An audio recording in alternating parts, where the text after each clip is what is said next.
Fanontaniana napetraka ireo solombavam-bahoaka tamin'ny minisitry ny raharaham-bahiny Jacob Aliva Tendrazanarivelo ny toy ny hetsika fitakiana ireo nosy manodidina ny Madagasikara ataon'ny fitondram-panjakana.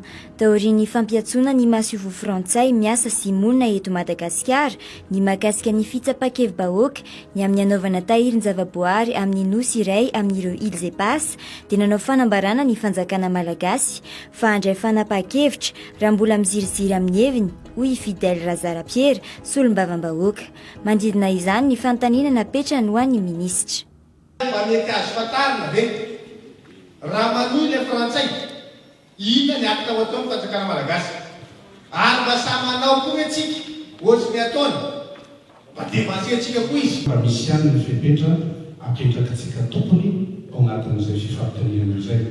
Ho an'ity lehibe ny diplomasia malagasy ity dia firenena kely Madagasikara ary tsy afaka ny ampiasa hery amin'ny fitakiana ireo nosy kely ireo.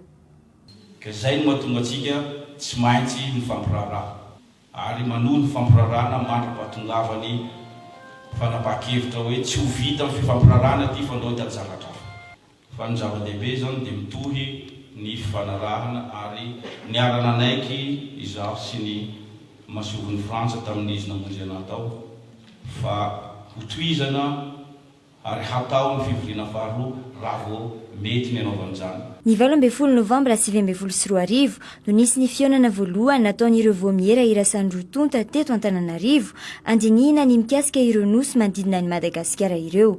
Tapaka nandritra io fionana io nisy ny fionana manaraka atao any Paris ny volana Martsa lasa teo. Tsy totosa nefa io fionana io no niforongatry ny arety mifindra Covid-19. Fa raha ny ordre du jour zay nangatahany fanjakana malagasy zany hoe valin'ny ordre du jour nomeny dia zavatra anankiroa ihany no resahana.